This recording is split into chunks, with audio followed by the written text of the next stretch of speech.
आज की क्लास में हम लोग एक्सरसाइज 5.3 का क्वेश्चन 1 सॉल्व करेंगे। ओके, लेकिन उसके पहले हम लोग हमेशा की तरह हमारे क्वेश्चंस को पढ़ेंगे, देन फिर सॉल्व करेंगे।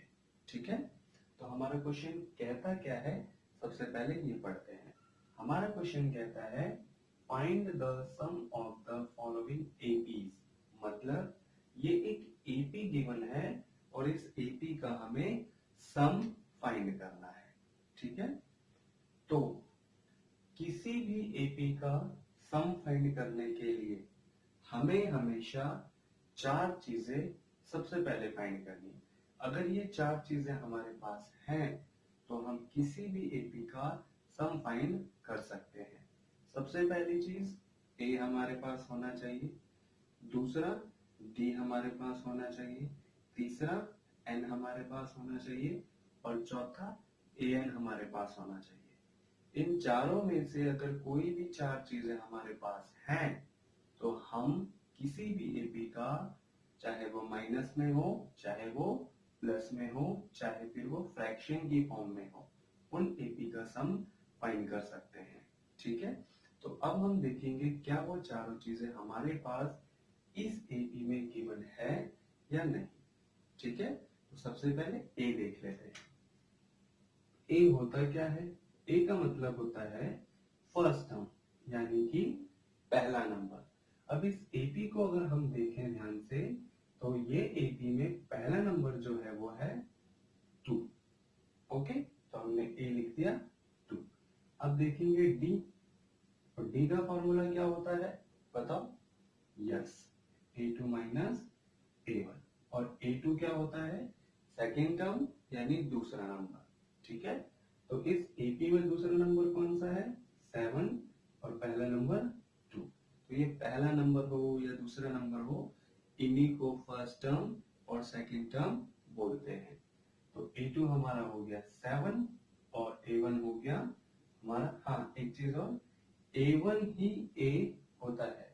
तो कभी कंफ्यूज नहीं होना कि अगर कोई a1 बोल रहा है या a बोल रहा है तो फिर आप कंफ्यूज हो जाओ। कंफ्यूज नहीं होना, a1 ही a होता है जिसे हम फर्स्ट टर्म बोलते हैं। ओके, तो 7 माइनस 2 कर देंगे, आ गया हमारे पास 5। अब मैंने आपको बाकी की दो चीजें बताई थी, n या फिर an। ठीक है, अब देखो अगर हमारा a b n है, an नहीं है तो भी हमारा सम निकल सकता है, और n नहीं है an है। मतलब इन चारों में से अगर सिर्फ मैं कहता हूं n दिया है, an नहीं दिया, ये तीनों ही दिए हैं तो भी आप ये भी निकाल सकते हो। और a b an दिया है, n नहीं दिया तो भी sn यानी कि सम फाइंड कर सकते हो। कैसे? बहुत ध्यान से देखना। n क्या है? n का मतलब होता है नंबर ऑफ टर्म्स, यानी किसी भी एपी में कितनी टर्म्स हैं। ठीक है, अब इस एपी में हम जब 2 से चलते चले जा रहे हैं तो चलते चलते कहां तक पहुंच गए? 10 टर्म्स तक पहुंच गए। तो नंबर ऑफ टर्म्स क्या हो गया? 10। ठीक है, जब मैं किसी भी एपी में, मैं या बुक में जब किसी भी एपी में ये बात की जाए कि इस एपी में इतने नंबर ऑफ टर्म्स हैं तो उसका n वो हो जाता है। जैसे इमेजिन करिए और एक एपी है और उसमें नंबर ऑफ टर्म्स है 100, तो n कितना हो जाएगा? 100 हो जाएगा। उसी तरीके से अगर मैं 2 का टेबल 10 बार पढ़ता हूँ तो उसमें नंबर ऑफ टर्म्स कितने हो जाएंगे? 10 हो जाएंगे। क्यों? क्योंकि 2 का टेबल कहां तक हमने पढ़ा? 10 तक पढ़ा। 20 तक पढ़ेंगे तो n कितना हो जाएगा? 20। तो इसी तरीके से हमारा n 10 हो गया। अब an चाहिए नहीं था, ये मैंने सिर्फ आपको बताने के लिए लिखा था। ठीक है, अब ये तीन चीजें आ गई है, अब हम अपना सम निकाल लेते हैं। सम जो होता है एपी का, उसे एसएन से डिफाइन किया जाता है, जिसे बोला जाता है sum of the first term of AP. First term का मतलब है कि जब एपी हमारा फर्स्ट नंबर से स्टार्ट हो, जैसे 2 का टेबल है, 2 1 2, 2 से स्टार्ट हो रहा है, 3 से तो स्टार्ट नहीं हो रहा, और ऐसे स्टार्ट होते होते 10 तक जाता है, तो फर्स्ट टर्म हमारा 2 काउंट होगा। लेकिन अगर मैं 4 से काउंट करता हूँ तो फर्स्ट टर्म काउंट नहीं होगा, और उस केस में मैं एसएन फॉर्मूला अप्लाई नहीं कर सकता। ठीक है, तो ये चीज ध्यान रखना, थोड़ा सा और डिटेल में समझो। जैसे मैंने एक एबी लिखी है ना, मैंने लिखा 1 2 3 4 5 6 तक। अगर मैं यहां से लेकर यहां तक इन सबको ऐड करता हूं, ठीक है, और मैं इनको ऐड करके मैं मान लेता हूँ इनका नंबर 13 है, वैसे 13 नहीं है, कुछ और आएगा तो आप लोग ऐड करके देख लेना। मैंने मान लिया 13। तो फर्स्ट टर्म से लेकर लास्ट टर्म को जब हम ऐड करते हैं तो उसी चीज को एसएन बोला जाता है, जिसे हम बोलते हैं sum of the first terms of AB. लेकिन अगर मैं यहाँ से 1 ना लेकर 2 से प्लस करूं, या 2 से ना लेकर 3 से प्लस करूं, तो उस केस में मेरा एसएन अप्लाई नहीं होता। एसएन कब अप्लाई होगा? जब फर्स्ट टर्म से लेकर लास्ट टर्म तक सारे टर्म्स को ऐड करेंगे। ठीक है, तो ये बहुत छोटी सी बात है पर काम की है, ध्यान रखना। ओके, अब एसएन का फॉर्मूला हमारा होता है n/2 upon bracket 2a plus n-1 d।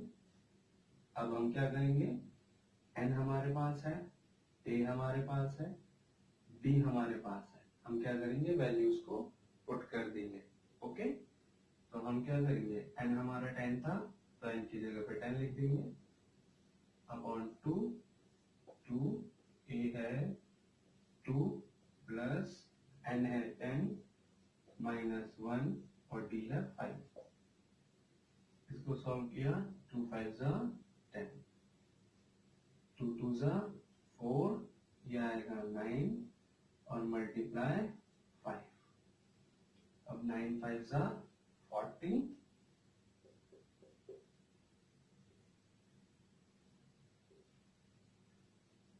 9 5 जा 45, सॉरी, और 45 और 4 को प्लस किया तो 49, और इनको मल्टीप्लाई किया तो 5 9 जा 45, 4 5 4 जा 24, 245।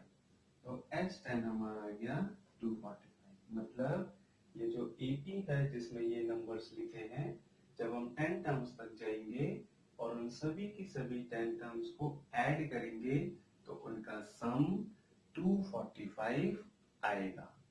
ओके, अब हम करेंगे हमारा सेकंड क्वेश्चन। ठीक है, तो ये हमारा सेकंड क्वेश्चन है और इस क्वेश्चन को भी हम हमारे फर्स्ट क्वेश्चन की तरह सॉल्व करेंगे। ओके, तो इसमें भी सबसे पहले हम वही काम करेंगे, हमारी 3 चीजों को, वैसे तो मैंने 4 चीजें बताई हैं पर मोस्टली 3 चीजें ही देखना जब एसएन की बात हो। ठीक है, कौन कौन सी, ए एन डी और चौथी ए एन। ठीक है, मैंने आपको अभी भी समझाई थी ना, 4 में से 3 होगी तो भी काम चल जाएगा। क्यों? क्योंकि एसएन का फॉर्मूला अलग अलग अप्लाई होता है। ठीक है, तो यहाँ पे भी हम वही 4 चीजें देखेंगे। ए सेम वही, फर्स्ट टर्म इज -37, डी होता है A2 माइनस A1 और A2 है अपना -33 और -37। ठीक है, और ये हो गया माइनस माइनस प्लस 37 और प्लस माइनस माइनस, आंसर आया 4। बड़ा नंबर प्लस का है इसलिए 4 भी प्लस का। और फिर देखो n दिया है या n, 12 टर्म्स, यानी a, ये जो AP है वो कितने टर्म्स तक चल के गई है, 12 टर्म्स तक चल के गई है, इसलिए इसका नंबर ऑफ टर्म्स यानी n हो जाएगा 12। अब हमें इसका SN फाइंड करना है तो कर लेते हैं। अब n की जगह पे 12 लिखेंगे और फॉर्मूला अप्लाई करेंगे, क्या, 12/2 2a, a है अपना -37 प्लस n है अपना 12 -1। ठीक है, और d है हमारा 4। और ध्यान रहे मैंने यहाँ फॉर्मूला नहीं लिखा है, पर जब भी आप लोग क्वेश्चन करें हमेशा फॉर्मूला पहले लिखें, देन फिर अपने क्वेश्चन को सॉल्व करें। क्यों? क्योंकि टीचर्स ये जस्टिफाई नहीं कर पाते, जो कॉपी चेक करते हैं हमारी बोर्ड में, वो जस्टिफाई नहीं कर पाते कि बच्चे ने ये आंसर कहाँ से लिखा है। तो उन्हें पता चलने के लिए हमें ये फॉर्मूला लिखना जरूरी है। ओके, हमेशा बात का ध्यान रखना। अब इसको सॉल्व करेंगे, कैंसिल कर लेते हैं।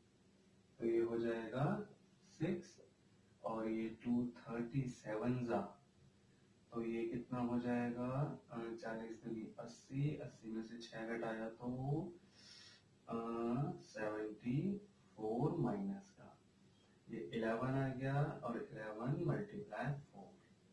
अब इसको सॉल्व करा तो कितना आया -74 प्लस 44 और माइनस प्लस क्या होता है माइनस, तो ये आ गया 4 में से 4 0, 7 में से 4 3, तो ये -30। अब इसको मल्टीप्लाई किया तो -180, तो यानी कि ये जो हमारा एपी है जो 12 टर्म्स तक चल के जाएगा उसका सम -180 आएगा। ठीक है, तो अब हम करेंगे हमारा थर्ड क्वेश्चन। अब हम हमारा थर्ड क्वेश्चन करेंगे। ठीक है, और थर्ड क्वेश्चन भी हमारा इस तरीके से, अब जो नंबर्स हैं वो डेसिमल्स में हैं और कितने टर्म्स तक गए हैं 100 टर्म्स तक गए हैं। तो सेम वही फॉर्मूला अप्लाई करेंगे, ए एन डी एन वाला।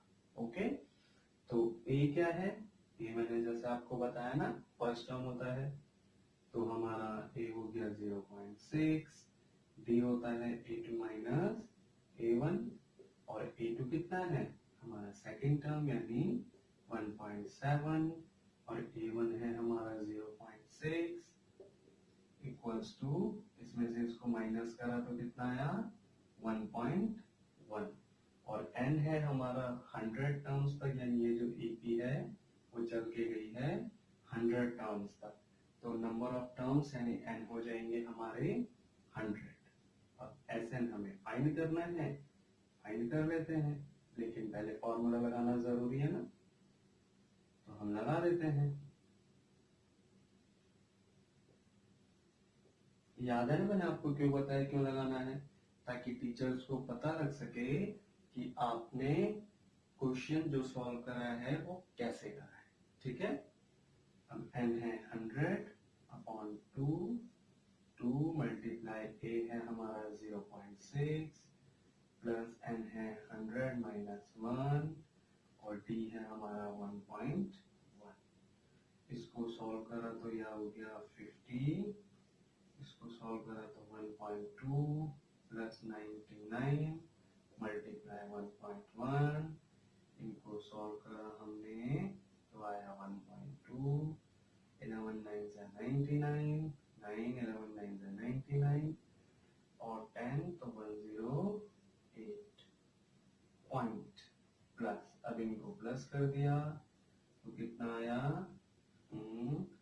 9 to 11, 1 8 1 9 और 10, 1 और 1। अब इनको मल्टीप्लाई करा 50 के साथ तो ये आ गया 5 1 जा 5, 5 0 जा 0, 5 1 जा 5, 5 1 जा 5 और इक्वल 0 लगाया एक नंबर के पहले डेसिमल, तो ये, तो हमारा 100 टर्म्स पे जब हम ऐड करेंगे तो हमारा आंसर ये आएगा। ठीक है, तो इसी तरीके से अब हम हमारा लास्ट यानी फोर्थ क्वेश्चन सॉल्व करेंगे। ठीक है, अब हम अपना फोर्थ क्वेश्चन सॉल्व करेंगे। ठीक है, लेकिन हमारा फोर्थ क्वेश्चन फ्रैक्शन की फॉर्म में है और कितने टर्म्स तक जा रहा है 11 टर्म्स तक। ठीक है, तो इसमें भी सेम वही चीज a d n और an।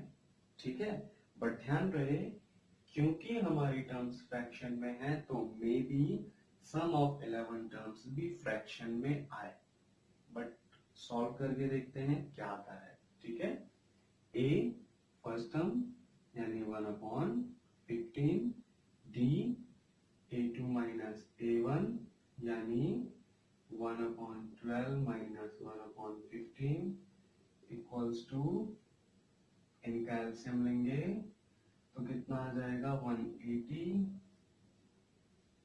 15 माइनस 12 और ये आ गया 3/180 इक्वल्स टू 1/60। अब बहुत से बच्चों को एक चीज नहीं समझ आई होगी कि सर ये एलसीएम कैसे लिया गया।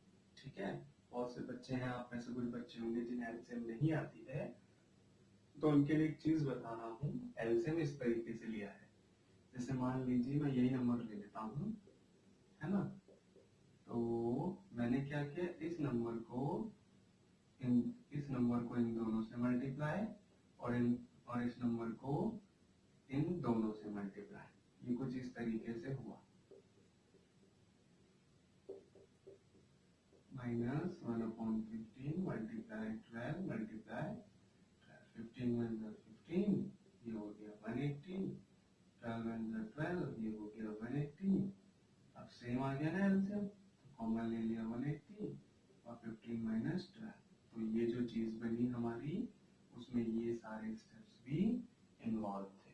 ठीक है, तो होप्स थोड़ा सा समझ आ गया होगा कि जब कभी भी एलसीएम निकाला जाता है या माइनस में या प्लस में, तो हमेशा जो डिनोमिनेटर होता है उसको इन दोनों से मल्टीप्लाई कर देते हैं और इधर वाले डिनोमिनेटर को इन दोनों से मल्टीप्लाई कर देते हैं। ये बहुत इजी और सिंपल मेथड है, इसलिए मैंने इसका यूज करा। अदरवाइज मैं इसमें कॉमन लेके भी कर सकता था, बट वो डिफिकल्ट है, जो आपको समझ नहीं आएगा। और कई बार क्या होता है कि पेपर में टाइम कम होता है, तो हम इस मेथड का यूज कर सकते हैं।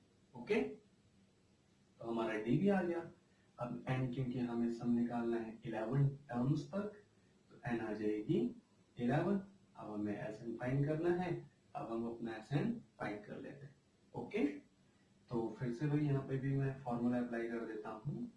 ठीक है, और आप भी हमेशा जब भी कोई भी क्वेश्चन करें तो आप फॉर्मूला का जरूर यूज करें, क्योंकि विदाउट फॉर्मूला ना तो आपको समझ आएगा ना ही टीचर को। ठीक है, अब n है अपना 11, 11/2, 2, a है 1/15 प्लस n था अपना 1/60 माइनस 1 और d था हमारा, सॉरी ये गड़बड़ कर दी मैंने, n है 11 और d है 1/60। सॉल्व कर लेते हैं। अब ये तो डिवाइड हो नहीं सकता, इसको वैसे ही, यहाँ आ गया 2/15 प्लस 10 मल्टीप्लाई 1/60। अब इससे ये कैंसिल कर देते हैं, तो ये आ गया 11/2, 2/15 प्लस 1/6। अब देखो ये जो केस बना वो सेम ऐसा ही है ना, तो इसमें भी हम 6 को इन दोनों से मल्टीप्लाई करेंगे और 15 को इन दोनों से।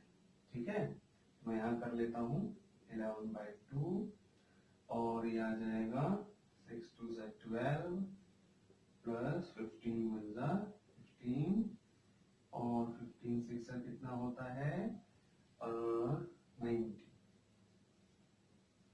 ये हो गया 11/2 मल्टीप्लाई, इसको ऐड करा तो 7 27 और 90। अब इसको क्या कैंसिल कर सकते हैं, यस कैंसिल कर दो। ओके, 3 3 9, 3 0 का 0, 3 9 97, 3 3 9, 3 10 30 और ये हो गया 11 3 33 और 2 10 20। तो S11 टर्म्स का सम आया 33/20। तो एक बात नोट की ना, हमारी एपी फ्रैक्शन में थी तो हमारा सम ऑफ n टर्म्स, यानी जो टर्म्स गिवन है उनका सम भी फ्रैक्शन में आया। और थर्ड क्वेश्चन क्या था जिसमें डेसिमल था, उसमें भी हमारा सम ऑफ टर्म्स क्या आया था, डेसिमल आया था। तो मतलब ये एपी जैसी होगी वैसा ही हमारा सम भी आएगा। ठीक है, तो आज की क्लास में सिर्फ इतना ही। आपको क्लास अच्छी लगी हो तो लाइक और शेयर कर देना, अगर नए हो तो ज्ञानती एजुकेशन को सब्सक्राइब कर लेना, और पढ़ने में मजा आया है तो कमेंट भी कर देना। ठीक है, तब तक के लिए गुड बाय।